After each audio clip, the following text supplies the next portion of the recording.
Selamat pagi anak-anak, hari ini kita akan belajar mengenai konsep dasar ilmu ekonomi. Setelah mempelajari konsep dasar ilmu ekonomi, Anda mampu mendeskripsikan pengertian kebutuhan. Anda mampu mengidentifikasi jenis kebutuhan. Anda mampu mengidentifikasi faktor yang mempengaruhi kebutuhan. Anda mampu mengidentifikasi jenis-jenis alat pemuas kebutuhan. Kebutuhan manusia merupakan keinginan manusia pada suatu barang atau jasa yang bisa untuk memenuhi kepuasan rohani, jasmani demi kelangsungan hidupnya.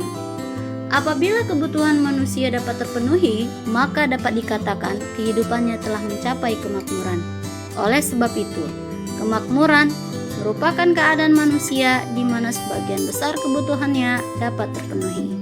Sekarang kita akan membahas mengenai jenis-jenis kebutuhan manusia. Kebutuhan manusia terdiri dari beberapa jenis. Yang pertama adalah menurut intensitas.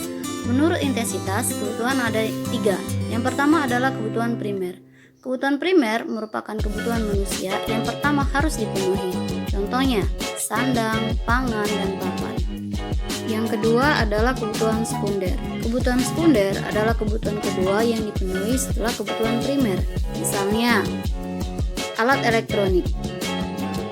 Yang ketiga adalah kebutuhan tersier. Kebutuhan tersier merupakan kebutuhan yang muncul selepas kebutuhan primer dan sekunder. Misalnya, mobil. Kebutuhan yang berikutnya adalah kebutuhan menurut waktu. Kebutuhan menurut waktu ada 3.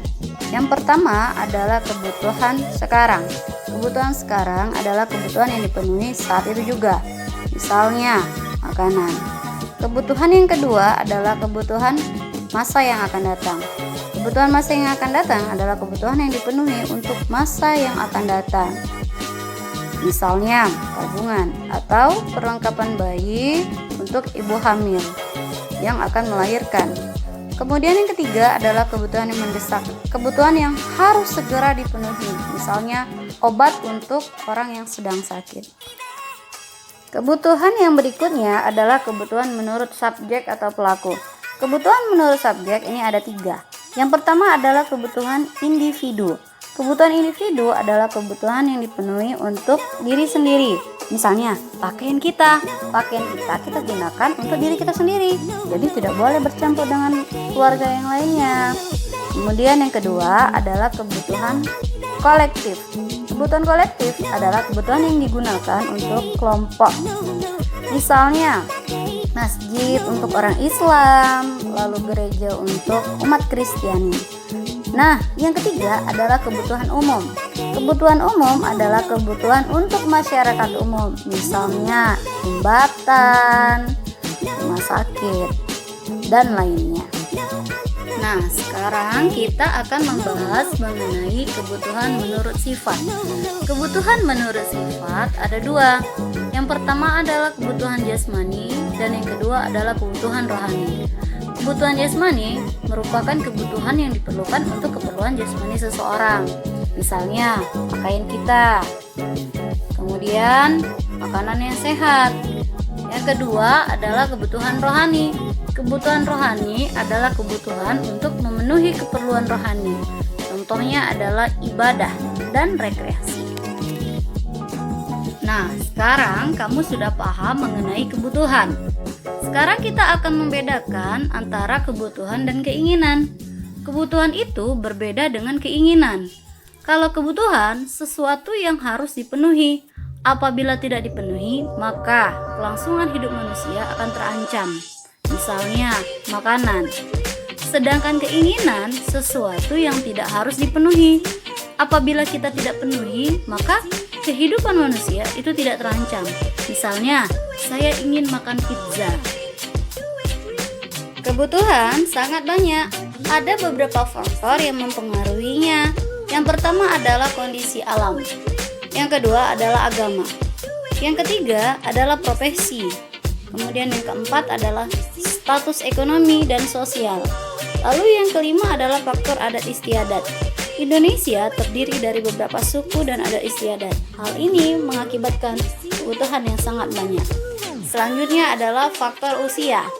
Lalu faktor peradaban dan faktor hobi atau kegemaran. Alat pemuas kebutuhan. Alat pemuas kebutuhan merupakan segala sesuatu yang dapat memenuhi kebutuhan manusia berupa barang dan jasa. Nah, kamu harus bisa membedakan antara barang dan jasa. Barang itu alat pemuas kebutuhan yang berwujud, sedangkan jasa alat pemuas kebutuhan yang tidak berwujud. Ciri dari jasa yang pertama adalah tidak berwujud. Yang kedua, berubah-ubah tergantung lingkungan. Yang ketiga, tidak dapat dipisahkan. Kemudian yang keempat, tidak dapat dipindahkan. Sedangkan barang itu berwujud dan memiliki nilai guna yang tinggi. Sekarang kita akan membahas mengenai jenis-jenis barang. Jenis barang yang pertama, menurut cara memperolehnya. Menurut cara memperolehnya, barang terdiri dari dua. Yang pertama adalah barang bebas. Barang bebas adalah barang yang cara mendapatkannya tidak perlu pengorbanan. Sedangkan barang ekonomis, cara mendapatkannya membutuhkan pengorbanan.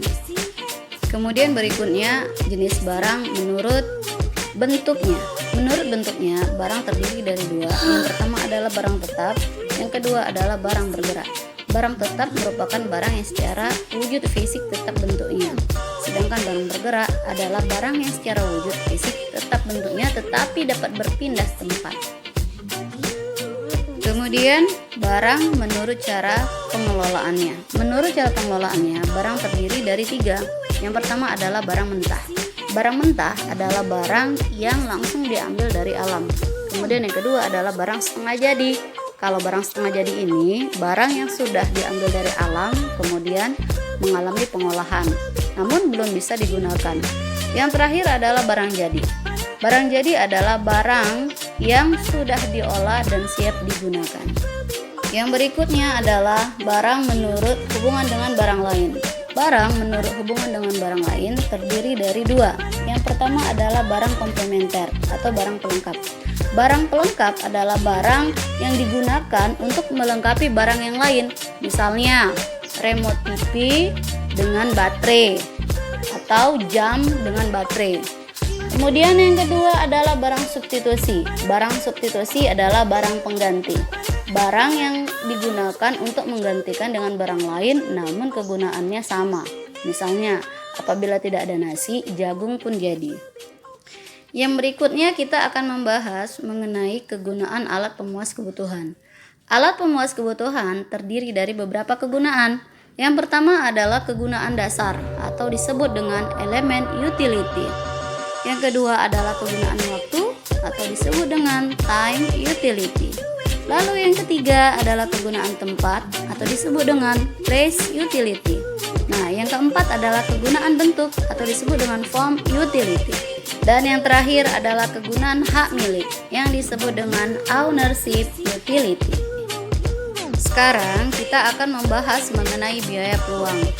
Biaya adalah segala sesuatu yang dikeluarkan untuk mendapatkan sesuatu. Biaya terdiri dari dua. Yang pertama adalah biaya peluang, yang kedua adalah biaya sehari-hari. Biaya peluang adalah biaya yang digunakan untuk mendapatkan kesempatan yang lain. Biaya sehari-hari adalah pengorbanan yang harus dilakukan untuk melakukan suatu kegiatan yang dilakukan setiap hari. Sekarang, kamu lihat contoh di layar. Seseorang memiliki uang 10 juta rupiah. Dengan jumlah uang sebesar itu, ia memiliki kesempatan untuk bertamasya ke Bali atau membeli sebuah TV. Jika ia memilih untuk membeli TV, ia akan kehilangan kesempatan menikmati keindahan Bali. Begitu pula sebaliknya, apabila ia memilih untuk bertamasya ke Bali, ia akan kehilangan kesempatan untuk menonton TV. Kesempatan yang hilang itu disebut sebagai biaya peluang. Sekarang, coba kamu jawab soal yang ada di layar. Nah, kamu jawab dan kamu serahkan di classroom saya. Sampai di sini pertemuan kita lanjutkan ke pelajaran berikutnya. Selamat siang.